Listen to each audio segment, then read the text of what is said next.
Hello everyone, मेरे channel में आपका वेलकम है। आज हम बात करेंगे हेयर फॉलिंग के बारे में। तो वीडियो स्टार्ट करते हैं। हेयर फॉलिंग बहुत ही आम समस्या होती जा रही है। ये बच्चों में बहुत अधिक पाई जाती है। जो यंग एज के जो लोग होते हैं उनमें बहुत ज़्यादा पाई जा रही है बाल झड़ने की समस्या। आप देखेंगे कि समय से पहले लोगों के बाल पक जाते हैं, और ये जो बाल पक जाते हैं आप देखेंगे पेशेंट इसको लेके बहुत ज़्यादा परेशान हो जाता है। कुछ ऐसे पेशेंट भी मैंने देखा है कि जिनके 8 या 10 साल में उनके जो हेयर हैं वो वाइट हो गए हैं, या फिर 14-15 साल में जो उनके हेयर हैं वाइट हो गए हैं। ये जो समस्या बहुत ही कॉमन होती जा रही है, जिसको लेके पेशेंट बहुत परेशान रहते हैं और तरह तरह के शैम्पू यूज़ करते हैं, तरह तरह के तेल यूज़ करते हैं, बहुत सारी मेडिसिन यूज़ करते हैं, लेकिन इसका जो मेन कॉजेज़ है वो नहीं पकड़ते हैं कि किस कारण से पेशेंट को ये सारी प्रॉब्लम स्टार्ट हो रही है, कि हेयर फॉलिंग पेशेंट को स्टार्ट हो गई है। लेकिन जो फीमेल्स होती हैं या मेल्स होते हैं, जैसे वो अपने बाल कंघी करते हैं तो आप देखेंगे पेशेंट के बहुत सारे बाल इकट्ठा, जैसे फीमेल है कंघी की अपने, तो बहुत सारे बाल एक बार में गुच्छों के रूप में आप जो फीमेल्स है उसको देखने को मिलेंगे। इसी तरह मेल में भी वो जैसे अपना हेयर स्टाइल कुछ बनाएंगे तो उसमें देखेंगे कि बहुत सारे बाल उनको नीचे गिरे हुए, या फिर आप उनकी जो कंघी करते हैं उसमें देखेंगे कि बहुत सारे बाल उनको उसमें देखने को मिलेंगे। जिससे पेशेंट उस बाल को देख के और मेंटली प्रेशर लेता है, जिसके कारण क्या होता है, जो प्रेशर होता है उनको और बढ़ जाता है और बहुत सारी उनको प्रॉब्लम झेलना पड़ता है हेयर के कारण। जिसके कारण क्या होता है कि जो पेशेंट है, अगर वो गंजापन आ जाए किसी पेशेंट में, तो उस गंजेपन के कारण पेशेंट को बाहर अगर कहीं जाता है तो, या फिर किसी से मिलता है तो उसको बहुत सारी परेशानी झेलनी पड़ती है। बहुत सारे लोग होते हैं जो बोलते हैं कि आपके जो हेयर हैं बहुत जल्दी समय से पहले पक गए हैं, या बहुत जल्दी आपको गंजापन आ गया है। ये सारे प्रॉब्लम देखने को मिलते हैं पेशेंट के। अब मैं कुछ कॉजेज़ की बात करती हूँ किस कारण पेशेंट को हेयर फॉल होता है। जो फर्स्ट कॉजेज़ है वो है क्रॉनिक डिसीज़। आप देखेंगे जब किसी पेशेंट को क्रॉनिक डिसीज़ होती है, चाहे वो शुगर हो, बीपी हो, या फिर आप देखेंगे जब किसी पेशेंट को टाइफाइड हो गया हो, या फिर मलेरिया हो गया हो, डेंगू हो गया हो, जिसके कारण क्या होता है, क्रॉनिक कोई डिसीज़ हो पेशेंट को, रूमेटॉइड आर्थराइटिस हो, ये सारी डिसीज़ हो, जिसके कारण क्या होता है कि जो पेशेंट होते हैं वो कंटिन्यू मेडिसिन लेते रहते हैं।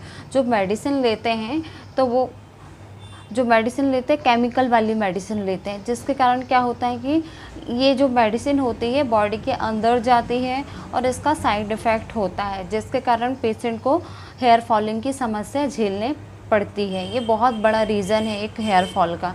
जो नेक्स्ट रीज़न है, कॉजेज़ है, वो है विटामिन। बहुत सारे ऐसे पेशेंट हैं जिनकी बॉडी में विटामिन की कमी रहती है और उनको पता ही नहीं रहता कि उनकी बॉडी में विटामिन की कमी है। विटामिन की जो कमी है उसको दूर करने के लिए आप हरी सब्जी खाइए, और साथ में हरी सब्जी के साथ आप जो मैंने आपको विटामिन्स के सिरप बताई, कुछ वीडियो मैंने विटामिन्स की बनाई हो, तो अगर आप चाहें तो वो विटामिन के जो सिरप है उसको ले सकते हैं। जिससे क्या होगा कि आपको खून की कमी नहीं रहेगी और विटामिन्स की कमी नहीं रहेगी। और जब विटामिन्स की कमी नहीं रहेगी आपको, तो आप देखेंगे आपको जो हेयर फॉल है आपको नहीं होगा, आपके बाल बिल्कुल नहीं गिरेंगे और एकदम मजबूत हो जाएंगे। तो एक बहुत बड़ा रीज़न है आपका बाल गिरने का विटामिन्स की कमी। विटामिन्स की कमी को पूरा करने के लिए आप हरी सब्जी और साथ में जो मैंने सिरप बताई, अगर आप चाहें तो उसको ले सकते हैं, तो जिससे क्या होगा कि आपको विटामिन की कमी नहीं होगी। अगर आप विटामिन का टेस्ट भी करवाएंगे, जैसे विटामिन B12 करवाते हैं, या फिर आप विटामिन D करवाते हैं, D3 करवाते हैं, ये टेस्ट करवाएंगे, और भी बहुत सारे विटामिन्स होते हैं, तो ये करवाएंगे तो आपका बहुत ज़्यादा खर्चा हो जाएगा। तो इस खर्चे को आप ना करिए। इससे अच्छा आप जो सिरप बताया मैंने विटामिन्स का वो लीजिए, और साथ में आप हरी सब्जियां, प्रोटीन, ये सब खाइए, जिससे क्या होगा कि आपको हेयर फॉलिंग नहीं होगी, विटामिन्स की कमी आपको नहीं होगी। अब हम बात करते हैं नेक्स्ट कॉजेज़ के ऊपर। तो पेट की प्रॉब्लम, आप देखेंगे कि जो पेट की प्रॉब्लम होती है, कॉन्स्टिपेशन लोगों को बहुत अधिक देखने को मिलता है। बहुत कम एज में जो पेशेंट होते हैं वो कॉन्स्टिपेशन की प्रॉब्लम स्टार्ट हो जाती है। जो लोग बहुत ज़्यादा बैठे रहते हैं उनको हमेशा कॉन्स्टिपेशन की प्रॉब्लम रहती है, चाहे वो मेल हो चाहे फीमेल हो। और आजकल तो आप देखेंगे बच्चों में भी कॉन्स्टिपेशन की प्रॉब्लम स्टार्ट होने लगी है। तो इस कॉन्स्टिपेशन को दूर करने के लिए आप मेडिसिन लेंगे तो जिससे क्या होगा कि आपको कॉन्स्टिपेशन नहीं होगा। और कॉन्स्टिपेशन के कारण क्या होता है कि पेशेंट को हेयर फॉलिंग की समस्या झेलनी पड़ती, एक बहुत बड़ा रीज़न है एक ये। जो नेक्स्ट आप रीज़न देखेंगे वो देखेंगे मानसिक तनाव। जब पेशेंट मानसिक तनाव लेता है तो मानसिक जैसे तनाव लेता है पेशेंट, तो पेशेंट को बहुत ज़्यादा सिर में दर्द होता है। जब सिर में दर्द होता है तो आप देखेंगे कि जो मसल्स होती है, जो नर्व होती है, जो मसल्स होती है आप देखेंगे काफ़ी हद तक वो भी बहुत ज़्यादा पेन करने लगती है। जब किसी पेशेंट को बहुत ज़्यादा मानसिक तनाव होता है तो आप अधिकतर सुने होंगे पेशेंट को जब मानसिक तनाव होता है तो वो उनको अच्छा नहीं लग रहा, हाथ पैर में बहुत ज़्यादा दर्द है, ये सारे सिम्टम्स पेशेंट बताते हैं। तो उस मानसिक तनाव को आप दूर करेंगे तो देखेंगे कि आपको हेयर फॉलिंग की समस्या अपने आप ख़त्म हो जाएगी। एक ये रीज़न है, ये मैंने आपको कुछ रीजंस बताए और बहुत सारे रीजंस होते हैं। जैसे आप देखेंगे फीमेल्स में प्रेगनेंसी के बाद हेयर फॉलिंग की जो समस्या है काफ़ी हद तक बढ़ जाती है, क्योंकि उनकी बॉडी में खून की कमी हो जाती है, विटामिन्स की कमी हो जाती है। उनका जब डिलीवरी होती है, डिलीवरी के टाइम आप देखेंगे बहुत ज़्यादा जो ब्लड है लॉस हो जाता है, जिसके कारण उनकी बॉडी में खून की कमी हो जाती है, विटामिन्स की कमी हो जाती है, पेशेंट को हेयर फॉलिंग की समस्या झेलनी पड़ती है। तो एक ये भी बहुत बड़ा रीज़न है। ये मैंने आपको कुछ कॉजेज़ बताई और बहुत सारे कॉजेज़ होते हैं।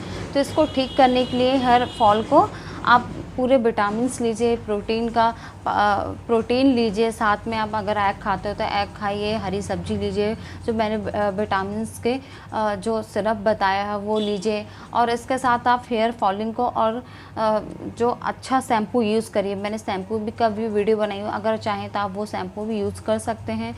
ऑयल का भी बनाई हो तो वो भी आप चाहें तो यूज़ कर सकते हैं। मैं आपको कुछ मेडिसिन बता दे रही हूँ। ये जो मेडिसिन है आपके जो बाल झड़ते हैं, गिरते हैं बहुत ही ज़्यादा गुच्छों के रूप में और आपको गंजापन हो रहा है, तो वो पूरी तरह से आपको धीरे धीरे करके ख़त्म हो जाएगा। तो जो फर्स्ट आपको मेडिसिन लेनी है वो लेनी है लाइकोपोडियम 30 पोटेंसी में। जो सेकंड मेडिसिन लेनी है वो आपको लेनी है आर्सेनिक एल्बम 30 पोटेंसी में। जो थर्ड मेडिसिन लेनी है वो लेनी है एसिड फॉस 30 पोटेंसी में। ये 3 मेडिसिन आपको कंटिन्यू रखना है। और साथ में आपको जो मैंने ऑयल बताया है दूसरी वीडियो में, अगर चाहें आप तो वो यूज़ कर सकते हैं। और शैम्पू बताया तो अगर चाहें आप तो वो भी यूज़ कर सकते हैं। ये 3 मेडिसिन आपको कंटिन्यू रखना है। तीनों मेडिसिन के बीच आप आधा घंटे का गैप रखिएगा।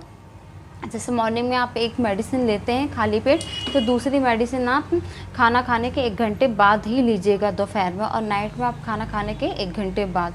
जब आप एक मेडिसिन लेते हैं जैसे आर्सेनिक एल्बम आपने 30 पोटेंसी ली, 2 ड्रॉप ली, और इसको आर्सेनिक एल्बम मेडिसिन लेने के आधे घंटे बाद आप दूसरी मेडिसिन लीजिएगा लाइकोपोडियम। जो थर्ड मेडिसिन है उसको आधे घंटे बाद लीजिए, डायरेक्ट टंग में लेना है।